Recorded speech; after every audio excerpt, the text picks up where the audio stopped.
Dear students, আজি আমি class 10 ৰ কাৰ্বন আৰু তাৰ যৌগ চেপ্টাৰটো ষ্টাৰ্ট কৰিবলৈ ওলাইছো।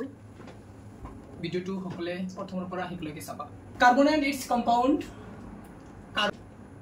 আমি সকলে বিষয় আধুনিক পৰ্যায়তালিকাত থকা 6 নম্বৰ মৌল। কাৰ্বন 6 নম্বৰ মৌল অৰ্থাৎ আমি ক'ব পাৰো কাৰ্বনৰ পাৰমাণৱিক সংখ্যা 6। সেই অনুপাতত কাৰ্বনৰ ইলেক্ট্ৰনীয় বিন্যাস 2,4 অৰ্থাৎ কাৰ্বনৰ যোজ্যতা 4। ক্লাস 10ত কাৰ্বন আৰু যৌগ চেপ্টাৰটো কিয় নদিলে? কাৰ্বন আৰু তাৰ যৌগ আমি এক কথা যদি ক'ব খুজো কাৰ্বন আৰু তাৰ পৰিয়াল। আমি সকলে জানো কাৰ্বনৰ চিহ্ন হৈছে সি। ইয়াৰ লগত জীৱৰ মৌল লগ হৈ যৌগ উদাহৰণস্বৰূপে carbon monoxide, carbon dioxide, carbon trioxide ইত্যাদি। তো কাৰ্বন এটা অধাতু যেহেতু ইয়াৰ ইলেক্ট্ৰনিক বিন্যাস 2,4 অৰ্থাৎ ইয়াৰ যোজ্যতা 4। আমি সকলে জানো মৌল এটা অষ্টক সম্পূৰ্ণ কৰিব হলে যোজক কক্ষত 8টা ইলেক্ট্ৰন থাকিব লাগে। তো কাৰ্বন মৌলটো যদি অষ্টক সম্পূৰ্ণ কৰিব খুজে হয় কাৰ্বনে 4টা ইলেক্ট্ৰন প্লাস কৰিব লাগিব, নহয় কাৰ্বনে 4টা ইলেক্ট্ৰন মাইনাস কৰিব লাগিব। অৰ্থাৎ হয় 4টা ইলেক্ট্ৰন গ্ৰহণ কৰিব লাগিব, নহয় 4টা ইলেক্ট্ৰন ত্যাগ কৰিব লাগিব। কিন্তু আমি ইখিনিও জানো কাৰ্বনে 4টা ইলেক্ট্ৰন ত্যাগ কৰিব নোৱাৰে, গ্ৰহণ কৰিব নোৱাৰে। অৰ্থাৎ আমি এক কথাত ক'ব পাৰো কি কাৰ্বন চতুৰ্ফলকীয় ধৰ্ম দেখুৱায়।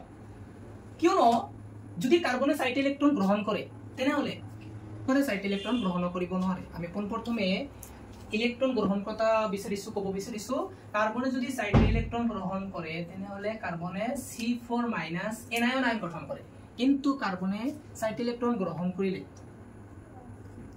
যদি কাৰ্বনে 4টা ইলেক্ট্ৰন গ্ৰহণ কৰে তেন্তে কাৰ্বনত থকা 6টা প্ৰটনে আৰু 10টা ইলেক্ট্ৰন ধৰি ৰখাটো সম্ভৱ নহয়।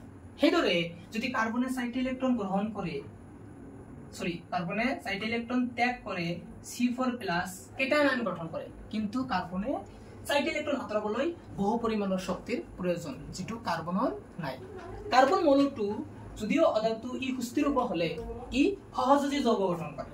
সহযোজী যৌগ গঠন কৰে। সহযোজী যৌগটোনো কি? দুটা পৰমাণুৰ মাজত ইলেক্ট্ৰনৰ ভাগ বতৰা হৈ যি বান্ধনীৰ সৃষ্টি কৰে তাকে আমি কি বুলি কওঁ? সহযোজী বান্ধনী বুলি কওঁ। ফৰ এক্সাম্পল আমি হাইড্ৰোজেনৰ যদি আমি লওঁ হাইড্ৰোজেনৰ যোজক কক্ষত এটা ইলেক্ট্ৰন থাকে বা প্ৰথম কক্ষত এটা ইলেক্ট্ৰন থাকে। ই সুস্থিৰ হ'ব হলে আৰু এটা ইলেক্ট্ৰনৰ প্ৰয়োজন হয়। আমি দুটা হাইড্ৰোজেন লৈছো, ই সুস্থিৰ হ'ব হলে ইয়াৰ পৰা এটা ইলেক্ট্ৰন ল'ব আৰু ইয়াৰ পৰা এটা ইলেক্ট্ৰন ল'ব। লৈ কেনে ইলেক্ট্ৰনৰ আদান প্ৰদান হয় যিটো যৌগ গঠিত হয় এটোকে আমি সহযোজী যৌগ বুলি ক'ব পাৰিবা। তো সহযোজী যৌগটো হৈছে কি দুটা পৰমাণুৰ মাজত ইলেক্ট্ৰনৰ ভাগ বতৰা হৈ যি বান্ধনীৰ সৃষ্টি হয় তাক আমি কি বুলি কওঁ? সহযোজী বান্ধনী বুলি কওঁ। সহযোজী বান্ধনী তিনি প্ৰকাৰ: এক বান্ধনী, দ্বি বান্ধনী, ত্ৰি বান্ধনী। এক বান্ধনীক আমি এনেকে সিঙ্গেল বন্ড, দ্বি বান্ধনী ডাবল বন্ড এন্ড ত্ৰি বান্ধনী মানে ট্ৰিপল বন্ড। এক বান্ধনীত আমি হাইড্ৰোজেন লৈ ব্যাখ্যা কৰিম, দ্বি বান্ধনীত অক্সিজেন লৈ ব্যাখ্যা কৰিম আৰু ত্ৰি বান্ধনীত নাইট্ৰোজেন লৈ ব্যাখ্যা কৰিম। তো ইতিমধ্যে তোমালোকক আমি কি কলো যে কাৰ্বন এটা অধাতু, কাৰ্বনৰ পাৰমাণৱিক সংখ্যা 6, ইয়াৰ ইলেক্ট্ৰনীয় বিন্যাস 2,4, কাৰ্বনৰ যোজ্যতা 4। কাৰ্বনে 4টা ইলেক্ট্ৰন অৰ্থাৎ কাৰ্বনে সুস্থিৰ হ'ব হলে 4টা ইলেক্ট্ৰন হয় গ্ৰহণ কৰিব লাগিব, নহয় ইলেক্ট্ৰন 4টা ত্যাগ কৰিব লাগিব। কিন্তু কাৰ্বনৰ ধৰ্মত আছে কি কাৰ্বনে 4টা ইলেক্ট্ৰন ত্যাগ কৰিব নোৱাৰে, কাৰ্বন 4টা ইলেক্ট্ৰন গ্ৰহণ কৰিব নোৱাৰে। কাৰণ কাৰ্বনে 4টা ইলেক্ট্ৰন গ্ৰহণ কৰি C4- এনায়ন আয়ন গঠন কৰে। কিন্তু কাৰ্বনৰ নিউক্লিয়াছত থকা 6টা প্ৰটনে 10টা ইলেক্ট্ৰন ধৰি ৰখাটো সম্ভৱ নহয়। হেদৰে কাৰ্বনে 4টা ইলেক্ট্ৰন ত্যাগ কৰি C4 কেটায়ন আয়ন গঠন কৰে। কিন্তু কাৰ্বনৰ নিউক্লিয়াছত 4টা ইলেক্ট্ৰন আঁতৰাবলৈ বহু পৰিমাণৰ শক্তিৰ প্ৰয়োজন হয়। এতিয়া আমি ডিসকাস কৰিম সেই বুলি আমাৰ কাৰ্বনটোৱে সুস্থিৰ হ'ব নে নহ'ব? সুস্থিৰ হ'ব। কাৰ্বন অকলে থাকিলে আমি এইটো মৌল বুলি কওঁ। ই সুস্থিৰ হ'ব হলে আৰু এটা মৌলৰ লগত একত্ৰিত হয়। যেনেকৈ আমি অক্সিজেন লগাই দিলো কাৰ্বন মনোক্সাইড,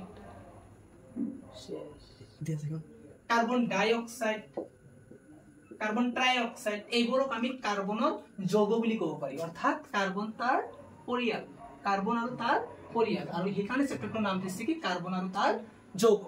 এতিয়া কাৰ্বনে যিটো মাধ্যমত সুস্থিৰতা গ্ৰহণ কৰে সেই মাধ্যমটোৰ নাম হৈছে কি সহযোজী যৌগ। সহযোজী যৌগটো আছিল কি দুটা পৰমাণুৰ মাজত ইলেক্ট্ৰনৰ ভাগ বতৰা হৈ যি বান্ধনীৰ সৃষ্টি কৰে তাকে সহযোজী বান্ধনী বুলি কোৱা হয়। সহযোজী বান্ধনী তিনি প্ৰকাৰ: এক বান্ধনী, দ্বি বান্ধনী, ত্ৰি বান্ধনী। অৰ্থাৎ covalent bond is a 3 types: single bond, double bond and triple bond. ঠিক আছে